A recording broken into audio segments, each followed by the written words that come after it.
पीले दांत वाली बहू। रंजना कभी ब्रश नहीं करती थी। उसे कितनी बार उसके माँ बाप ने डांटा, लेकिन उसका कोई असर उस पर होता ही नहीं था, जिस कारण से उसके दांत पीले पीले हो जाते हैं। शादी के बाद। अरे बहू, वैसे तो तुझ में कोई कमी नहीं है, पर तेरे दांत इतने पीले कैसे हैं बेटा? कैसे मतलब? कोई सर्जरी थोड़ी ना कराई है। वो तो क्या नाम, मैं ब्रश नहीं करती थी तो पीले हो गए। अब क्या करूं? आप कहे तो लाल करवा लूं या फिर काले? यार ये क्या है, क्यों माँ से लड़ रही हो? लड़ रही हूँ?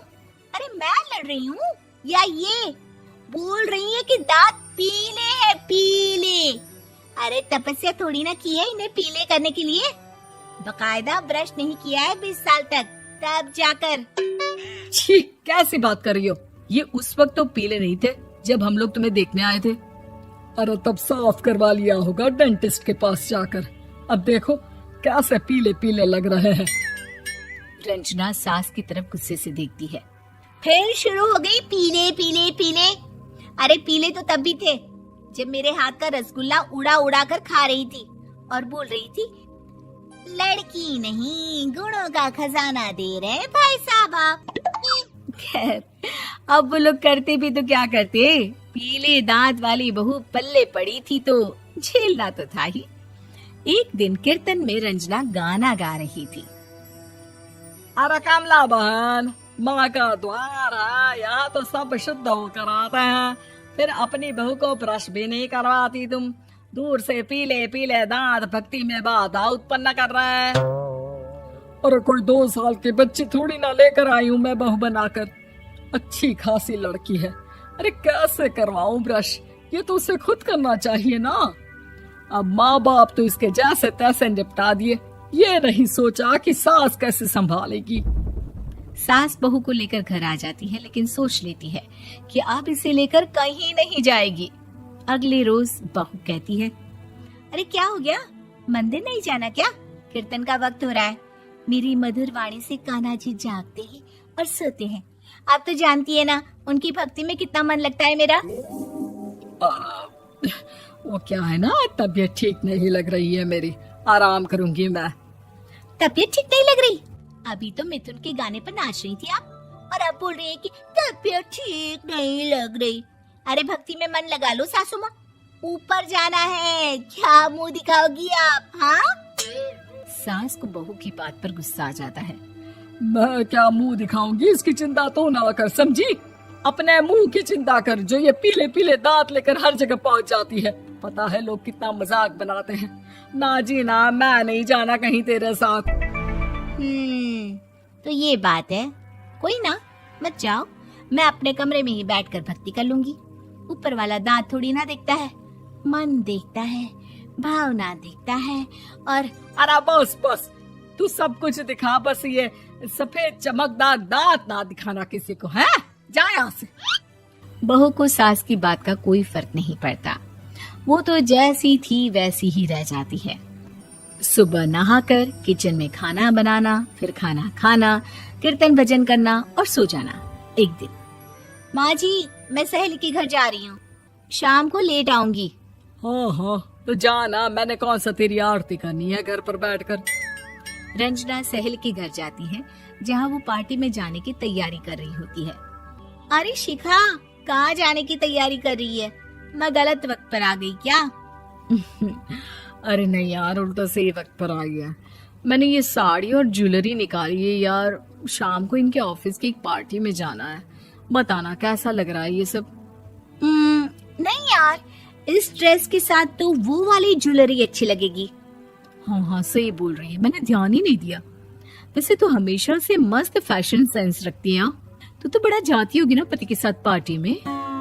रंजना कुछ नहीं बोलती, बस सोचती है कि यार काश ये बात सही हो जाती। पर मैं क्यों नहीं जाती पार्टी में? क्या इन लोगों की कोई पार्टी होती नहीं होगी? रंजना घर आती है और रात में पति से सवाल करती है, एक बात बताइए, आप मुझे किसी पार्टी में क्यों नहीं ले जाते? क्या आपकी यहाँ ऑफिस में पार्टी नहीं होती? पति बेचारा क्या कहता कि दांत पीले हैं तुम्हारे इसलिए। अरे कोई पार्टी होती नहीं हम लोगों के ऑफिस में, तो कहाँ से लेकर जाऊं? और मार्केट, मॉल, कहीं वीकेंड घूमना, कहीं तो। अरे यार, सारे हफ्ते में एक छुट्टी मिलती है, तो सोचता हूँ कि आराम ही कर लूं। क्यों? रंजना मन मार के रह जाती है। पहले कभी सास के साथ मंदिर जाया करती थी, लेकिन वो भी सास ने ले जाना बंद कर दिया। घर बैठी बैठी रंजना बोर हो जाती है। तभी उसे आइडिया आता है और वो मायके जाने का सोचती है। सासू माँ, 2 दिनों के लिए मम्मी के घर जा रही हूँ। अच्छा अच्छा, ठीक है, आराम से जा। और हाँ, माँ से कुछ अच्छी आदत सीख कर आना कि कैसे शरीर के हर भाग की तरह दांतों की सफाई भी जरूरी होती है, समझी? शुरू हो गई ना आप। वो लोग आपकी तरह नहीं है कि छोटी छोटी बात का बतंगड़ बना दे। उन लोगों के लिए मैं मायने रखती हूँ, ना कि मेरे पीले पीले दांत। रंजना माँ को बिना बताए उन लोगों को सरप्राइज देती है, लेकिन जैसे ही वो दरवाजे पर पहुंचती है, अंदर देखती है कि घर वाले कहीं जा रहे होते हैं। अब माँ, काश रंजना दीदी के दांतों वाली प्रॉब्लम नहीं होती, तो वो भी हम लोगों के साथ चलती ना बुआ जी की बेटी की शादी में। हाँ बेटा, लेकिन अब उसे कौन समझाए कि उसको उसके पीले दांत नहीं दिखते, लेकिन उसके आसपास के लोगों को कितना एम्बैरेसिंग फील कराते हैं।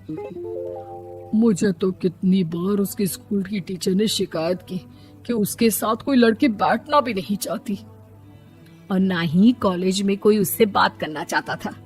लेकिन पता नहीं क्यों उसे ये बात समझ में ही नहीं आती। कोई कमी नहीं है उस लड़की में, बस यही कि दांत पीले हैं। वो तो भला हो जीजा जी और उनकी माँ का, जो दीदी को जैसी है वैसे ही रखा हुआ है। रंजना को अपने घर वालों की बात सुनकर बहुत दुख होता है। वो सोचती है कि वो क्या करे, लेकिन फिर वो सीधा डेंटिस्ट के पास जाती है, अपने दांत चमकाती है और कसम खाती है कि वो रोज ब्रश करेगी। अरे क्या हो गया? तुम तो 2 दिनों के लिए गई थी ना, पर कोई ना, अच्छा है, चलो आ गई तो। रंजना सास के सामने आकर खड़ी हो जाती है और पूरी स्माइल करती है, उसके चमकदार दांतों को दिखाती हुई। हैं? चले मंदिर? माँ, मुझे माफ कर दीजिए, मैंने आप लोगों को बहुत एम्बैरेसिंग फील करवाया। मैं आज से रोज ब्रश करूंगी।